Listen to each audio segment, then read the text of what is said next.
ان کو مختلف بولیاں لگائی گئی ہیں، یعنی ایران حتیٰ اپنے ہمسایوں پاکستان جیسے ہمسائے کے ساتھ بھی اس طرح سے کہ جیسے مثال کے طور پر ہمیں انرجی کی ضرورت ہے، مغربی میڈیا کی طرف سے اور مغرب کی طرف سے، خود مغربی حکومتوں کی طرف سے پولیس والے کو قتل کریں گے تو آپ کو 50 ملین دیں گے۔ تہران میں وہاں پر بعض لڑکیوں کو انہوں نے گرفتار کیا جو ایک کافی شاپ پر آئیں۔ رجیم چینج بھی اگر ایرانی سوسائٹی کو دیکھیں، ان کے اندر دیکھیں نیشنلزم جو ہے وہ بہت زیادہ ہے۔ آپ بجلی کے بل کو لیں، آپ گیس کے بل کو لیں، آپ روٹی کو لیں، آپ پیٹرول کو لیں، آپ اس طرح یہ جو بیسک ضروریات ہیں۔ اور ہمارے ہاں تو باقاعدہ وہ خبریں میں چلنا شروع ہو گئی کہ جو ملک کا سب سے بڑا لیڈر ہے وہ ماسکو جانے کی تیاری کر رہا ہے، روس جانے کی تیاری کر رہا ہے، چینلز بھی بنا لیے کس طرف سے جانا ہے، کیسے جانا ہے۔ 100% آپ وینزویلا سے لے کر اور آپ پوری دنیا کے اوپر، یعنی اس وقت جو ہے وہ پوری دنیا کے اوپر ایک بالکل کھلی بات ہے کہ ایک جنگل کا قانون اور مائٹ از رائٹ۔ بسم اللہ الرحمن الرحیم۔ آپ سب کو آور گولڈ پوڈ کاسٹ میں خوش آمدید۔ ناظرین، جیسا کہ آپ جانتے ہیں کہ ایران کے اندر جو حالات اس وقت وقوع پذیر ہوئے ہیں، ملک کے اندر جاری فسادات جو پہلے احتجاجات تھے اور اس کے بعد فسادات میں تبدیل ہو گئے اور ملک کے اندر ایک بڑی سطح پہ ہنگامے برپا ہوئے، لیکن اب وہ کنٹرول میں آ چکے ہیں۔ ہم نے بہت سارے تجزیہ کاروں کو دیکھا اس کے اوپر تجزیہ کرتے ہوئے اور بہت سارے لوگوں کو اس کے اوپر بات کرتے ہوئے دیکھا، لیکن جو کمی ہم نے محسوس کی وہ یہ تھی کہ جو بھی تجزیہ کار ہیں ان کی اکثریت ایسی ہے جو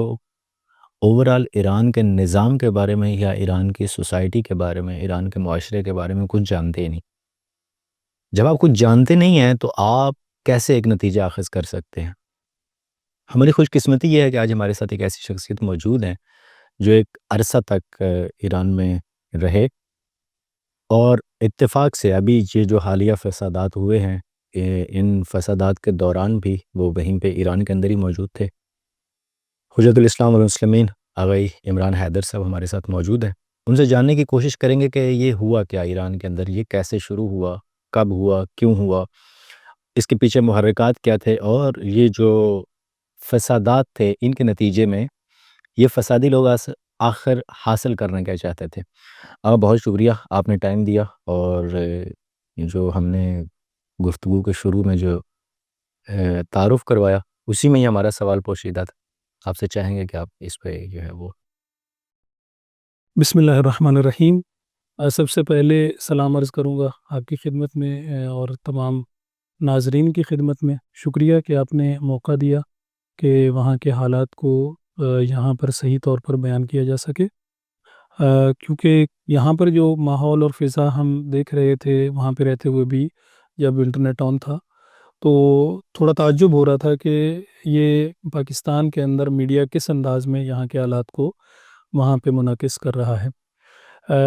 وہاں پہ یہ احتجاجات کیسے شروع ہوئے، تو اس سسٹم کو ذرا سمجھنے کی ضرورت ہے کہ ایران کی گورنمنٹ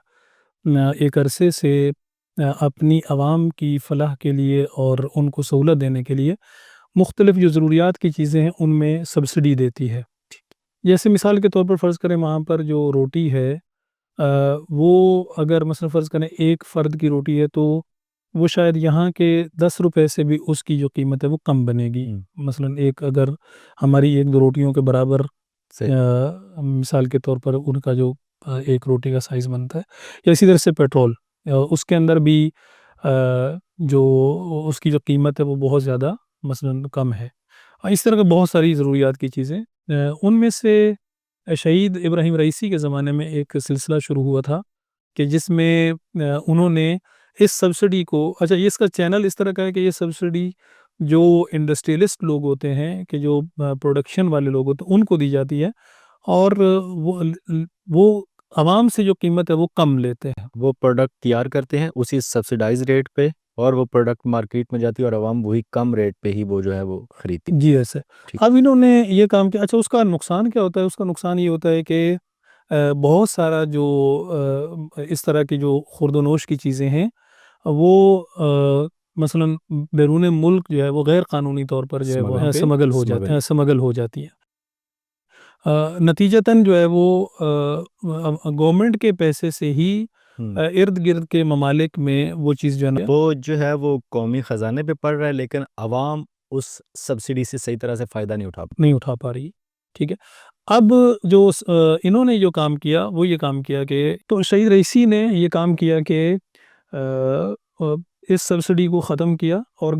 عوام کے اکاؤنٹس میں جو ہے نا اس طرح سے پیسہ دینا جو ہے نا وہ شروع کر دیا. پزیشکیان کے جب یہ دور آیا تو انہوں نے اس اپنی اکانومی کو بہتر کرنے کے لیے یہی کام اسی کام کو آگے کنٹینیو کیا، اور ابھی اس وجہ سے ایک یکدم جو ہے وہ مہنگائی میں اضافہ ہوا، اور مثال کے طور پر کوکنگ آئل کی جو ایک بوتل مثال کے طور پر 80 تومان میں تقریباً مل رہی تھی، وہ 3 گنا زیادہ بڑھ کے تقریباً 250 تومان کی ہو گئی. اس وجہ سے جو سب سے زیادہ جسے کہیں کہ جنہوں نے اس بات پر پروٹیسٹ کیا وہ خود تاجر برادری تھی، کہ جنہوں نے آگے بڑھے اور تہران میں مختلف جگہوں کے اوپر انہوں نے مظاہرے کیے. جب یہ مظاہرے شروع ہوئے تو 3 4 دن یہ ان مظاہروں کو لگا، اور اس کے بعد جو ہے نا اس کے ساتھ ہی البتہ اچھا یہ بات بھی میں عرض کر دوں کہ ایران کے اندر جو پروٹیسٹ کرنا ہے وہ ہمارے ماحول سے بالکل مختلف ہے. یہاں پر آپ احتجاج کرتے ہیں، مظاہرہ کرتے ہیں، ہو سکتا ہے آپ سے کوئی رابطہ بھی نہ کرے، لیکن وہاں پر سڑک پر آنا اور نعرہ لگانا اور مثال کے طور پر پروٹیسٹ کرنا یہ بہت زیادہ معنی رکھتا ہے، اور بہت زیادہ گورنمنٹ کے اوپر جو ہے نا ایک پریشر جو ہے نا وہ کریٹ ہوتا ہے. تو پہلے دن ہی سے ہی جو ہے نا گورنمنٹ نے ان تاجر برادری سے مذاکرات شروع کر دیے اور معاملات کو سیٹل کرنے کی کوشش کی. دیکھا کہ 3 4 دنوں کے بعد جو ہے نا یہ مظاہرے شدت آمیز جو ہے وہ مظاہروں میں تبدیل ہو گئے، اور یہاں پر مختلف چیزوں کے املاک کو نقصان پہنچانا، افراد کو مارنا اور اس طرح کے جو حوادث اور واقعات تھے وہ شروع ہو گئے. اور جیسے ہی اس تاجر برادری نے یہ دیکھا کہ بھائی یہ ہمارا جو مطالبہ تھا، ہم جس مقصد کے لیے مظاہرے کر رہے تھے، یہ تو بالکل ایک اور رنگ، اور گورنمنٹ کو چینج کریں اور رجیم چینج کریں اور نظام چینج کریں اور اس طرح کے نعرے لگ رہے ہیں، تو انہوں نے اپنے آپ کو سائڈ پہ کر لیا، اور حتیٰ خود ان افراد کو انہوں نے پولیس کے حوالے کیا کہ یہ لوگ ایسے ہیں کہ جو ہمارے اس پروٹیسٹ کو اور ہماری اس تحریک کو جو ہے نا ہائی جیک کرنا چاہ رہے ہیں. لہٰذا یہ جو مظاہرین تھے یہ تیسرے چوتھے دن بعد بالکل ختم ہو گیا، لیکن وہ افراد کے جو چاہتے تھے کہ رجیم چینج کریں اور نظام کو تبدیل کریں، انہوں نے جو ہے وہ اس بات کو آگے کنٹینیو رکھا، اور پھر یہ مختلف شہروں کے اندر جو ہے وہ شدت آمیز اور جسے کہ افراتفری پھیلانے والے جو مظاہرے تھے ان کا سلسلہ آگے شروع ہو گیا. اس کے بعد جی مظاہرے شروع ہوئے، اور جن کو آپ کہتے ہیں کہ ایک انتہائی فسادات بھرے مظاہرے، جس میں قتل و غارت ہے، عوامی املاک کو نقصان پہنچانا، حتیٰ خود جو ایران کے اندر جو مذہبی علامتیں ہیں، جیسے کسی امام زادے کا روضے کو جلا دینا، مساجد کو جلا دینا، قرآن مجید کی بے حرمتی کرنا، حسینی اور امام بارگاہوں کو جلانا، تو اس میں یہ تو واضح ہوتا ہے کہ جو ایک عناصر اس کے پیچھے موجود تھے، اس پورے سینیریو کے پیچھے، ان کا کوئی ایرانی جو قوم ہے اس کے عقیدتی یا نظریاتی جو سمبلز ہیں، علامات ہیں، ان سے ان کا کوئی خاص تعلق ہی نہیں تھا. ہم نے دیکھا کہ مثلا ایران کے اندر جو ائمہ اہل بیت سے منسوب چیزیں ان کو بڑی عزت کی نگاہ سے دیکھا جاتا ہے. قرآن مجید خود ایک مسلمان سوسائٹی ہے، تو اس کو آپ کس نگاہ سے دیکھتے؟ کون لوگ تھے؟ یہ کرنا کیا چاہتے تھے؟ اور پھر اس کا بلاخر ایرانی سوسائٹی کے اوپر بھی حتماً کوئی اثر پڑا ہوگا. یار کچھ لوگ دیکھ رہے ہوں گے کہ بھئی یہ میں تو اس مقصد کے لیے نہیں باہر نکلا تھا کہ میں قرآن کو آگ لگاؤں جا کے، یا کسی امام زادے کے حرم کو آگ لگا دوں، تو وہ حتماً وہ بھی پیچھے ہٹ گیا ہوگا. تو آپ سمجھتے ہیں کہ ان کی یہ جو بے وقوفی کہیں یا غلطی کہیں، یا آپ اس کو کہیں کہ جو اندازے کی غلطی، آپ وہ اس بجائے اس کے کہ ان کے جو فسادات میں جان ڈالتی اور وہ آگے کسی اور طرف جاتے، ان میں جان کم ہونا ہوگی شروع ہوگی اور وہ پیچھے ہٹنے پر مجبور ہو گئے؟ دیکھیں ایک دعا ہے کہ جس میں یہ کہا جا رہا ہے کہ الحمدللہ الذی، اس ذات پاک کی حمد و ثنا ہے کہ جس نے جعل اعداءنا حمقاء، کہ جس نے ہمارے دشمنوں کو احمق بنایا. جس نے یعنی ہمارا جو دشمن ہے وہ اصل میں عقل نہیں رکھتا، شعور نہیں رکھتا. میں سمجھتا ہوں کہ اس سارے سینیریو میں 2 بڑی غلطیاں کہ جو امریکہ اور اسرائیل سے سرزد ہوئیں، اور جس نے ایک طرح سے ان کو بالکل سامنے کھول کے رکھ دیا ایرانی قوم کے سامنے. ایک تو یہ کہ انہوں نے خود اون کیا، اور وہ مطالبہ کر رہے تھے نیتن یاہو، حتیٰ 12 روزہ جو جنگ تھی اس کے اندر اس نے مطالبہ کیا ایرانی گورنمنٹ سے ایرانی عوام سے سوری کہ اس کہ آپ باہر نکلیں، اور اسی طرح سے ابھی بھی ٹرمپ اور یہ سب لوگ یعنی عوام کو باہر نکالنا چاہیے، یعنی عوام سمجھ گئی کہ ابھی جو ہمارا نکلنا ہے یہ ہمارے مہنگائی کے مسئلے کا حل نہیں ہے بلکہ ان کی آرزوؤں کی تکمیل۔ وہ جو ہے وزیر خارجہ سابقہ ان کا مائک پومپیو، اس نے جو ٹویٹ بھی کیا کہ happy new year to the every brave Iranian on the street and the Mossad agents on the streets of Tehran, یعنی تہران کی سڑکوں پر جو موساد کے ایجنٹس ہیں ان کو بھی ہیپی نیو ایئر۔ تو یہ بہت واضح تھا کہ ان کی طرف سے ایسے ہی ہے۔ تو ایک ان سے یہ غلطی ہوئی، دوسرا یہ کہ یہ جو انہوں نے کام کیا کہ مختلف جو مقدسات ہیں ان کو انہوں نے جلایا، ان کی توہین کی، قرآن مجید کو جلایا اس طرح سے، تو اس کا مطلب یہ ہے کہ آپ ایک قوم کو یہ میسج دے رہے ہیں کہ ہم اصل میں ہمارا آپ کے عقیدے سے کوئی تعلق نہیں ہے بلکہ ہم آپ کے عقیدے کے ایک طرح کے مخالف ہیں، اور جسے کہیں کہ جو آپ کے اہداف و مقاصد یا آپ کے جو جس مقصد کے لیے آپ نکلے ہیں ہمارا اس سے کوئی لینا دینا نہیں ہے، ہم ایک اپنے مقصد کے لیے جو ہے وہ آپ کو استعمال کرنا چاہتے ہیں۔ تو اسی وجہ سے جتنا بھی عرصہ یہ فسادات والا ماحول رہا ہے اس میں سوائے ایسے افراد کے کہ جو زر خرید تھے، جو پیسے کے لیے کام کر رہے تھے، اور آپ نے میڈیا میں دیکھا ہوگا کہ ان کو مختلف بولیاں لگائی گئی ہیں کہ اگر مثال کے طور پر اگر آپ ایک پولیس والے کو قتل کریں گے تو آپ کو 50 ملین دیں گے، اگر آپ ایک سرکاری عمارت کو جو ہے وہ نقصان پہنچائیں گے تو آپ کو اتنے ملین دیں گے، اگر آپ ایک عام شہری کو قتل کریں گے۔ اچھا مزے کی بات یہ کہ اگر آپ حتیٰ وہی جو پروٹیسٹر ہیں انہی میں سے ہی اگر کسی کو مار دیں تب بھی آپ کو ہم مثال کے طور پر اتنا جو ہے نا وہ انعام دیں گے، مارنے کا ملبہ سارا جو ہے نا وہ انتظامی اس پڑے گا، لہٰذا جو ہے وہ ان کو فائدہ ہوگا۔ اسی طرح سے اس لیے وہاں پہ جو گورنمنٹ، جب ہم وہاں پہ تھے تو گورنمنٹ نے میسیجز چلائے تھے موبائل فونز پہ کہ آپ اپنے والدین سے تاکید کی تھی کہ اپنے بچوں کو، اپنے جوانوں کی خیال کریں، اس لیے کہ دشمن جو ہے نا وہ جسے کہتے ہیں کہ چاہتا ہے کہ زیادہ سے زیادہ لوگ قتل ہو، اتنی لاشیں زیادہ ہوں ان کا پروپیگنڈا زیادہ کر سکے کو جو ہے وہ فائدہ ہوگا۔ تو اس وجہ سے ابھی تہران میں وہاں پر بعض لڑکیوں کو انہوں نے گرفتار کیا جو ایک کافی شاپ پر آئیں، اور انہیں جرمنی سے جو ہے نا کوئی فرد ڈائریکٹ کر رہا تھا، اور انہیں مثلا ہر ایک کو 5-5 ملین تومان دیے گئے کہ آپ نے صرف یہ کام کرنا ہے کہ ایک جگہ پر جا کے وہاں پروٹیسٹ کرنا ہے، نظام کے خلاف نعرے لگانے ہیں، ہلا گلا کرنا ہے، افراتفری جتنی پھیلا سکیں، ہم آپ کو 5 ملین تومان دیں گے۔ یعنی اس کا مطلب یہ ہے کہ یہ ساری چیزیں کوئی نیچرل نہیں تھیں، آرگینک نہیں تھیں، بلکہ یہ ساری کی ساری چیزیں کسی خاص ہدف اور مقصد کے لیے پیچھے امریکہ اور اسرائیل انجام دے رہا تھا۔ تو لہٰذا وہاں کی جو عوام ہے انہوں نے یہ سمجھا کہ یہ جو ہمیں کوئی اور کسی اور طرف لے کر جانا چاہتا ہے، اس وجہ سے وہ ان کے نزدیک نہیں آئے ہیں۔ صحیح، شاید یہی وجہ تھی کہ وہ جو تاجر ہیں وہ پہلے 3-4 دن احتجاج کرنے میں کامیاب ہوئے، یہ 3-4 دن اپنی پلاننگ کرتے رہے اور چوتھے دن سے انہوں نے جو ہے وہ اچھا آفٹر میتھس کی طرف آتے ہیں کہ احتجاج ہوا، اور احتجاج کے بعد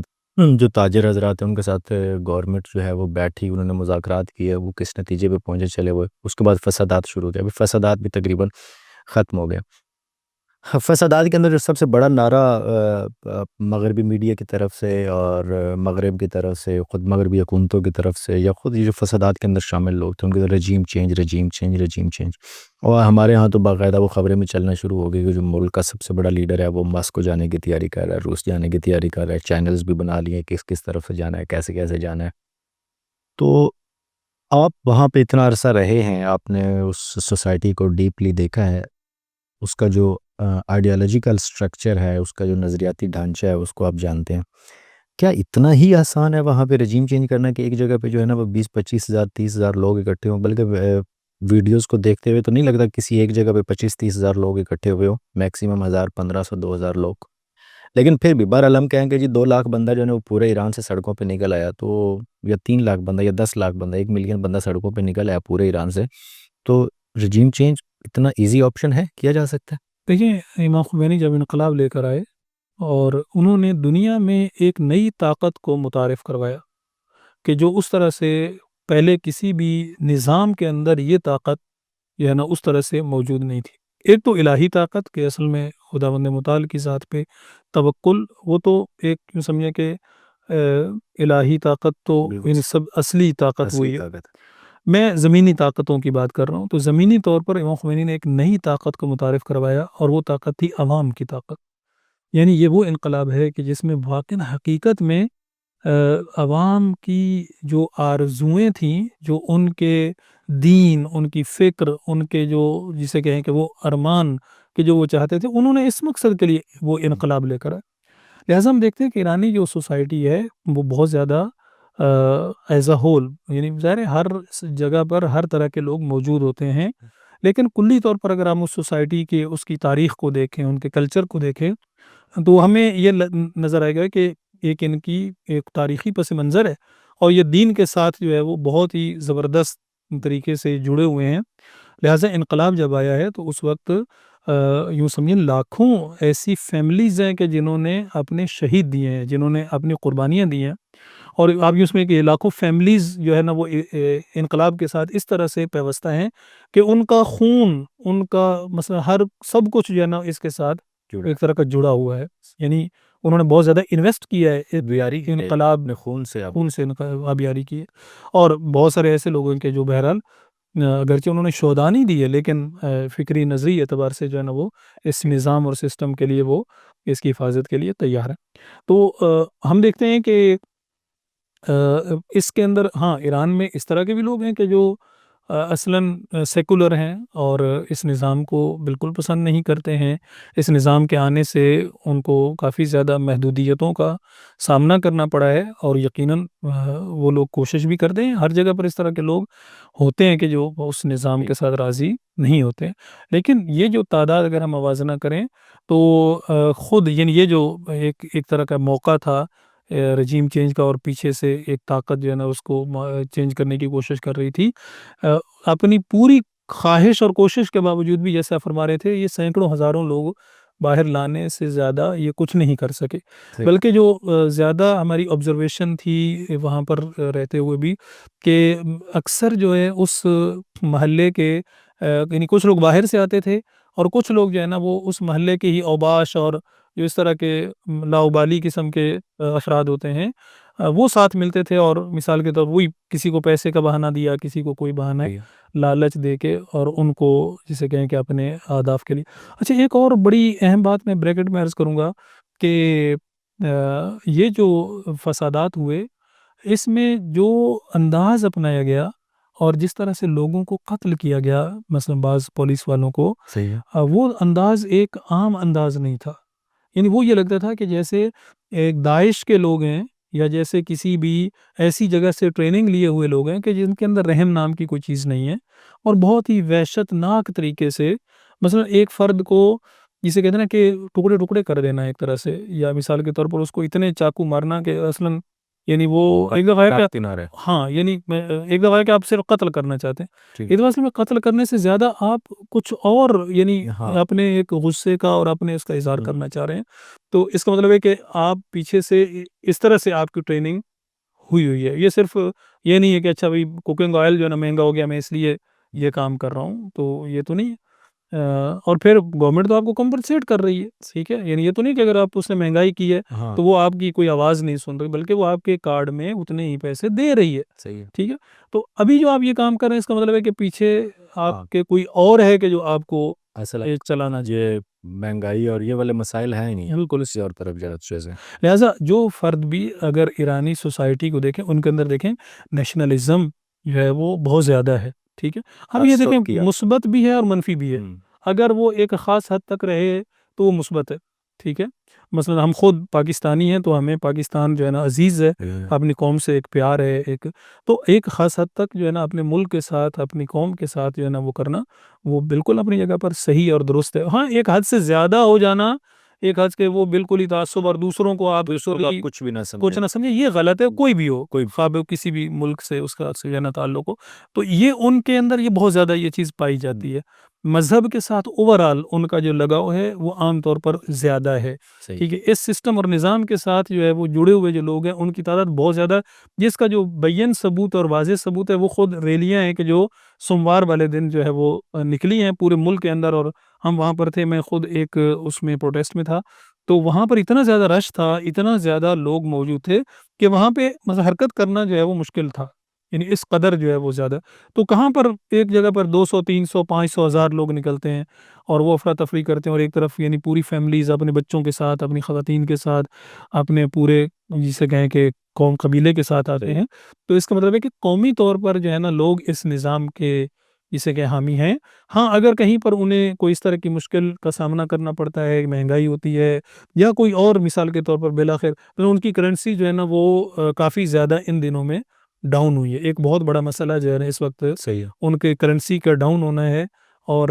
ڈالر کی جو قیمت ہے اس کا بہت زیادہ اوپر چلے جانا ہے. تو اس سے یہ نہیں ہے کہ ان کی ضروریات جو ہے نا وہ کم، مثلا جسے کہیں کہ پوری نہیں ہو رہی. وہ پوری نہیں ہو رہی، ایسا نہیں ہے. ہاں مثال کے طور پر ظاہر ہے ایک ایسٹ ہے کسی بندے کے، تو وہ ایسٹ جو ہے نا وہ اس کی ویلیو کم ہو گئی ہے، یا اس طرح کی چیزیں، یا کچھ نہ کچھ بالآخر ہر بندے کے اوپر ایک اثر ضرور ہوتا ہے. لیکن وہاں پر آپ فرض کریں آپ بجلی کے بل کو لیں، آپ گیس کے بل کو لیں، آپ روٹی کو لیں، آپ پیٹرول کو لیں، آپ اس طرح یہ جو بیسک ضروریات ہیں یہ شاید ہو سکتا ہے کہ ہمارا 1,000 روپیہ یعنی اس سے بھی اس کم سے ایک فیملی جو ہے نا اپنی یہ ضروریات پوری کر لے. بجلی گیس پانی کا بل مہینے کا 1,000 سے بھی کم ملا کے بھی. جی. تو یا اسی طرح سطح پیٹرول، جی یا اسی طرح سے روٹی، یعنی جو آپ کی بنیادی ترین ضروریات ہیں وہ آپ کو میسر ہیں. ہاں باقی جو مثال کے طور پر اور چیزیں ہیں جو ہے وہ آپ کو ظاہر ہے کہ وہاں پر جو ہے نا وہ چاہیے ہوتی ہیں. تو اس کی بھی بنیادی وجہ، ابھی ان بریکٹس اگر بات کریں، اس کی بھی بنیادی وجہ جب ہم دیکھتے ہیں کہ 1979 کے اندر ایک ریولوشن آتا ہے ایران کے اندر، اور اس کے بعد سے جو ہے وہ اس کی بنیادی وجہ ہمارے ہاں جو بیان کی جاتی ہے، یا ہمارے ہاں لوگوں کو جو ہے نا ملائیت کی حکومت ہے، مولویوں کی حکومت ہے، ان کو کوئی کبھی انہوں نے حکومت کی نہیں ہے، حکومت کا تجربہ نہیں ہے. تو ہم ان بریکٹ سے اگر بات کریں کہ حکومت کی نااہلی کی وجہ سے یہ مسائل پیدا ہوتے ہیں، یا عالمی طاقتوں کی دوغلی پالیسی اور انسانی حقوق کے اوپر جو ان کے ڈاکے ہیں اس کی وجہ سے یہ مشکلات پیش آتی ہیں. جی دیکھیں ایسا ہی ہے کہ اصل میں یہ جو ڈالر کی قیمت کو بڑھنا اور ایران کے اوپر اس طرح کی سینکشنز اور ان کے اقتصاد کو لمٹ کرنا، اس میں جسے کہیں کہ بڑا حصہ جو ہے نا وہ خود امریکہ کی طرف پلٹتا ہے. ٹھیک ہے. یعنی ایران حتیٰ اپنے ہمسایوں پاکستان جیسے ہمسائے کے ساتھ بھی اس طرح سے کہ جیسے مثال کے طور پر ہمیں انرجی کی ضرورت ہے، ہم اور ہمارا بھی مسئلہ حل ہوتا ہے اگر ایران اگر آزاد ہو اور چیزیں جو ہے نا وہ مثلا بہتر طریقے سے بہت فائدہ مند، ہمارے لیے بہت زیادہ فائدہ مند ہے. لہٰذا یہ ڈالر کی قیمت کو اوپر جانا یا اسی طرح سے جو اقتصادی پابندیاں لگائی گئی ہیں امریکہ کی طرف سے، اس وجہ سے ایک جو ہے نا وہ بہت زیادہ ان کو اس کرائسس، یعنی گویا آپ یوں سمجھیں کہ امریکہ اسرائیل خود ہی ایران کے اقتصاد کو جسے کہیں کہ محدود کرتے ہیں، وہاں پر مہنگائی لانے کے اوپر مجبور کرتے ہیں ایک طرح سے. اور پھر جب گورنمنٹ وہ کام کرتی ہے تو ادھر سے وہ لوگوں کو، اور لوگ پروٹیسٹ کرتے ہیں کہ اچھا بھی ہمارے اس مسئلے کو حل کریں، تو ادھر سے خود ہی اپنے عناصر کو جو ہے وہ وہاں پر ایکٹیو کرتے ہیں کہ آپ جو ہے نا اس طرح خون خرابہ کریں اور ہم جو ہے نا رجیم چینج کریں. ان کا مسئلہ نہیں حل ہو. یعنی 100% آپ وینزویلا سے لے کر اور آپ پوری دنیا کے اوپر، یعنی اس وقت جو ہے وہ پوری دنیا کے اوپر ایک بالکل کھلی بات ہے کہ ایک جنگل کا قانون اور مائٹ از رائٹ، اور نہ کوئی عدالت ہے، نہ کوئی لاجک ہے، نہ کوئی انسانیت ہے. صرف اور صرف ایک چودھری جو ہے نا وہ گاؤں کا وہ چاہتا ہے کہ کوئی بھی فرد جو ہے نا میرے اجازت اور میری جو ہے نا وہ خود ٹرمپ نے کہا کہ دنیا کے کسی بھی ملک پر ابھی چند دن پہلے وینزویلا پر حملہ کرنے کے بعد کی بات ہے کہ مجھے کوئی قانون نہیں روک سکتا سوائے اس کے کہ میں خود اپنے آپ کو روک لوں. ایسے ہی. یعنی کیا مطلب ہے، دنیا کے کسی ملک کی وہ ساورنٹی نہیں ہے، دنیا کے کسی ملک کی کوئی عزت نہیں ہے، کوئی حمیت نہیں ہے، بھئی آپ چودھری ہیں. اور حتیٰ وہی جو سینکشنز کی آپ بات کر رہے تھے، حتیٰ یعنی بنیادی انسانی جان بچانے والی دوائیاں جو حتیٰ کرونا کے اندر ویکسین تک نہیں آنے دے رہے تھے. تو اب آپ ان کو جو ہے نا وہ مائک کے سامنے بٹھا کے ان سے کہ انسانی ایران کے اندر انسانی حقوق کی خلاف ورزی ہو رہی ہے، خواتین کے حقوق نہیں. ہاں بس اسی طرف آتے ہیں. انسانی حقوق یا خواتین کے حقوق جب ہم بات کرتے ہیں تو کہا جاتا ہے ایران کے اندر جو خواتین کے حقوق ہیں وہ پامال کیے جاتے ہیں، انسانی حقوق پامال کے. آپ نے وہاں بھی یونیورسٹیز کو بھی دیکھا، آپ نے مختلف اداروں کو بھی دیکھا، کیا ریشو ہے خواتین کی. آپ ڈیلی لائف میں بھی آپ جاتے ہیں، بینک میں کام ہے، یا مثلا اسکول میں جب بچوں کو چھوڑنے جا رہے ہیں، یا آپ کسی شاپ پہ جا رہے ہیں، یا کسی آفس کے اندر جا رہے ہیں، گورنمنٹ کے کسی آفس کے اندر جا رہے ہیں، خواتین وہاں پہ آپ تھوڑا سا چلیں کمپیریزن کر لیں، پاکستانی سوسائٹی کے اندر خواتین کس اعتماد کے ساتھ جابز کر رہی ہیں اور ایرانی سوسائٹی کے اندر خواتین. یا آپ جب یونیورسٹیز کے اندر جاتے تو فیمیل اور میل جو اسٹوڈنٹس ہیں ان کی ریشو کیا ہے، تاکہ تھوڑے ہمارے دیکھنے والوں کو اندازہ ہو کہ بھی ایسا نہیں ہے کہ ایران انہوں نے ایک ٹوکرا رکھا اور ساری خواتین کو اس ٹوکرے کے اندر بند کیا ہوا ہے، لہذا انسان جو خواتین کے حقوق ہیں ان کے خلاف ورزی ہو رہی. اچھا دیکھیں، ایک خواتین کے حقوق کا نعرہ مغرب لگاتا ہے، امریکہ لگاتا ہے، اور ایک اسلام جو ہے نا وہ خواتین کے حقوق کی بات کرتا ہے. اسلام میں اس میں شامل کروں گا خواتین کے ساتھ ساتھ بچوں کو بھی، ٹھیک ہے. اس لیے کہ خواتین اور بچے ایک کسی بھی معاشرے کا کمزور طبقہ ہوتے ہیں، ٹھیک ہے. یعنی ان کا حتیٰ ظاہری زور بازو بھی اتنا نہیں ہے کہ وہ اپنے حقوق کا جو ہے نا وہ دفاع کر سکیں. تو ہم دیکھتے ہیں کہ اسلام نے اپنی تعلیمات میں، اور انقلاب اسلامی ایران نے اسی تناظر میں اپنے کمزور ترین طبقات کو جو ہے جسے کہیں کہ طاقت عطا کی ہے، ٹھیک ہے، اور ان کو قانون جو ہے حفاظت دیتا ہے، اور وہاں پر ان کو مواقع دیتا ہے. یونیورسٹیوں میں ان کے لیے مواقع ہیں، مختلف اداروں میں ان کے لیے مواقع ہیں، اور آپ، میرا خیال ہے کہ شاید ہی کوئی دفتر ایسا ہوگا کہ جہاں پر مثلا خواتین جو ہے وہ اپنے اسی حجاب میں، انہی اسلامی اقدار کے ساتھ، اسی اپنے پردے، اپنی عفت کی حفاظت کے ساتھ وہاں پر جو ہے وہ کام کرنے میں اس کو کوئی روک ٹوک نہیں ہے. اور مثلا ایک سوسائٹی کے اعتبار سے، ایک معاشرے کے اعتبار سے بھی ہم دیکھتے ہیں کہ جسے کہیں کہ وہاں پر ہمارے ہاں بہت مختلف ہے، واقعاً مختلف ہے. اگر ہم ارد گرد میں دیکھیں تو وہاں پر خواتین معاشرے میں چلتے پھرتے یہ وہ انہیں اس طرح کی بہت ہی کہیں پر کوئی، میں نے عرض کیا، کوئی اوباش کوئی فرد ہو اس طرح کا، کہ وہ ہر جگہ پہ جی، وائلہ یہ کہ وہاں پر جو سیکیورٹی ہے، جو حفاظت ہے بچوں کے لیے، خواتین کے لیے، وہ ہمارے معاشرے کی نسبت کئی گنا زیادہ بہتر ہے. ہمارا وقت بھی ختم ہونے والا ہے. آخری سوال کی طرف جاتے ہیں. کیا منظرنامہ دیکھ رہے ہیں آنے والے دنوں میں؟ کیا یہ جو حالات بنے ہیں یہ کیا ایرانی قوم کو پھر سے ایک نئی لڑی میں پرو دے گا اور نظام کے ساتھ ان کی وفاداری کو مضبوط کر دے گا، یا جیسا کہ ہمارے میڈیا کے اندر یا مغربی میڈیا کے اندر ایک بات کی جا رہی ہے کہ نہیں جی، نظام کی دیوار جو اس کے اندر ایک دراڑ آئی، اب آہستہ آہستہ یہ دراڑ جو یہ گہری ہوتی جائے گی اور ایک دن نظام جو ہے وہ کلیپس کر جائے گا؟ مستقبل میں آپ اس کو کس طرف جاتا ہوا دیکھنا چاہتے ہیں؟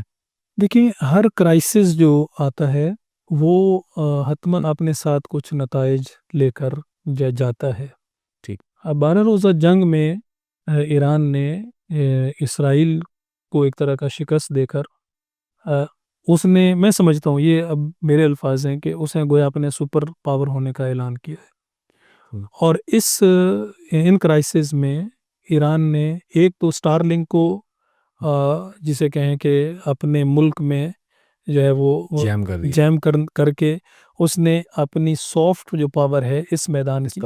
اس کے اس نے اظہار کیا ہے. ایک دوسرا، اس نے جو ریلیاں ہوئی ہیں اور عوام باہر نکلی ہے، اس نے گویا اس نظام کے ساتھ اپنی وفاداری، اور حتیٰ یہ جو اقتصادی مسائل ہیں ان سے بالاتر ہو کر جو ہے وہ اپنے آپ کو، اپنی افیلیشن کو اس نظام کے ساتھ اعلان کیا.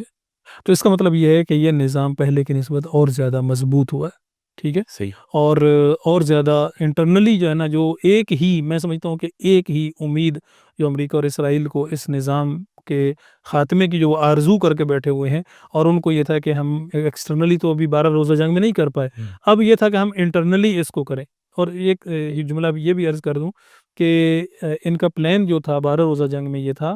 کہ ہم حملہ کریں گے اور اس کے بعد لوگ باہر نکلیں گے اور ہم اس طرح سے ایک رجیم چینج کریں گے. اس طرح بھی پلان یہی تھا، لیکن تھوڑا سا برعکس تھا، ترتیب بدلی تھی کہ ہم پہلے جو ہے نا وہ عوام کو باہر نکالیں گے اور اس کے بعد جو ہے نا وہ اٹیک کریں گے، اور اٹیک کر کے جو ہے نا وہ رجیم کو چینج کرنے کی کوشش کریں گے. تو اس کا مطلب یہ ہے کہ دیکھیں، ہم یہ نہیں کہتے کہ آئندہ انٹرنلی کوئی بھی جو ہے نا وہ اپسیٹ نہیں ہوگا، نہیں. ظاہر ہے کہ ہر جگہ پر ہر ملک، دشمن ملک دوسرے ملک کے اندر اپنا ایک نیٹ ورک بناتا ہے، جاسوسی کا نظام بناتا ہے، تو وہ ظاہر اپنی کوششوں میں لگے ہوئے ہیں. ایک دشمن ہے، بالآخر اس نے کام کرنا ہے. ایکسٹرنلی بھی جو ہے نا وہ جنگ کسی وقت بھی کچھ بھی ہو سکتا ہے، لیکن آپ دیکھیں کہ وہ آہنگ اور وہ ٹون کے جو آج سے مثلا 3 دن پہلے، 4 دن پہلے، ہفتہ پہلے جو تھی، وہ اب بالکل اور جو ہے نا ایک اور انداز میں جو ہے نا اب بات ہو رہی ہے. لہٰذا ایکسٹرنلی بھی اور انٹرنلی بھی جو ہے وہ انقلاب زیادہ قوی ہوا ہے، زیادہ مضبوط ہوا ہے. اور انشاءاللہ ہمیں امید ہے کہ ایران فلسطین کی حمایت سے لے کر اور جو ہے نا دنیا بھر کے اندر مظلومین کی حمایت کا ایک مرکز بنتے ہوئے اور اسلام کی اور انسانیت کی انشاءاللہ فلاح و بہبود اور اس کے ارتقاء کے لیے جو انسانیت کے دشمن جو طاقتیں ہیں ان کے خلاف اسی طرح انشاءاللہ قیام کی حالت میں رہے گا، اور انشاءاللہ عدالت کا وہ نظام کہ جو ہمارے ہر فرد وہ خواہ کسی بھی مکتب اور مذہب سے تعلق رکھتا ہو، اس کی خواہش ہے کہ ہم جو ہے نا وہ عدالت کے اس نظام کو پوری دنیا میں قائم ہوتا دیکھیں۔ اس کے لیے ایران اور انشاءاللہ باقی بھی جہاں جہاں پر بھی عدالت خواہ لوگ موجود ہیں، سارے مسلمان ہیں، مل گئے۔ وہ انشاءاللہ مل کے جو ہے وہ اس عدالت کے نظام کو قائم کریں۔ بہت شکریہ صاحب، آپ نے ٹائم دیا۔ ناظرین، چونکہ میں نے پہلے کہا کہ ہمارے ہاں تجزیے اکثر ان آراء پر مبنی ہیں جن آراء نے کبھی ایران کی سوسائٹی اور ایران کے معاشرے کے بارے میں جاننے کی کوشش ہی نہیں کی، اور اگر جانتے بھی ہیں تو سورسز ان کے BBC، CNN اور امریکن CIA کے جو خفیہ ڈاکومنٹس ہوتے ہیں وہ ہوتا ہے۔ تو ہم نے ایک ایسی شخصیت کو دعوت دی تھی جو ایران کے اندر رہے ہیں، ایران کی سوسائٹی کو جانتے ہیں۔ امید ہے آپ کو یہ ہماری باتیں پسند آئی ہوں گی یا سمجھ آئی ہوں گی۔ کوئی سوال ہو آپ کا یا کوئی آپ بات پوچھنا چاہیں تو کمنٹس میں ضرور اظہار کریں، اس کا نیکسٹ کس موضوع پہ ہم پوڈ کاسٹ کریں اس کا بھی ضرور رائے دیں ہمیں۔ بہت شکریہ، سلامت رہیں۔